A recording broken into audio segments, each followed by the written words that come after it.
তো হামেশাই প্রস্তুত থাকি। প্রস্তুতি কি নিতে হবে, আমরা তো রেডি আছি, হামেশাই রেডি থাকি, রোজকে রেডি থাকি। প্রস্তুতি কি আছে, ওরা তো প্রস্তুতি দেখতে আসছেন আমাদের, আমরা তো প্রত্যেক দিনই প্রস্তুত থাকি। এটা আমি এক্স্যাক্টলি কিছু বলতে পারবো না।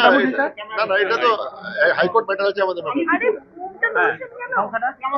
আমার কাছে কোনো এক্সাক্ট ফিগার নেই, এটাই তো বলছি, আমার কাছে সঠিক ফিগার নেই, আমি কিছু বলতে পারবো না। স্যার আপনারা কি বিচারপতির সংখ্যা কি বাড়ছে স্যার, মানে 200 জন আসার কথা ছিল? 200 জন এসে গেছেন আজকে, 200 মধ্যে এক্স্যাক্টলি কত এসছেন, 190 এসে গেছেন ওখানে ঝাড়খণ্ড থেকে, উড়িষ্যা থেকে, জেলাতে এসে গেছেন, কাল থেকে কাজ আরম্ভ করবে। স্যার কোন সেনসিটিভ জেলা আপনারা চিহ্নিত করলেন যেটা কাল আমরা কোনো বলবেন? আমাদের কোনো জিনিস আমরা করি না, এটা জেলা শাসক করেন, সব করেন। হ্যাঁ, কোনো রিপোর্ট এসেছে? না না, এমন কোনো আসেনি এখন পর্যন্ত, ওটা কালকে সব আলোচনা হবে, কালকে সব অ্যাডমিনিস্ট্রেশন থাকবে। আপনারা স্যার কোনটাকে সবথেকে বেশি গুরুত্ব দিচ্ছেন, মানে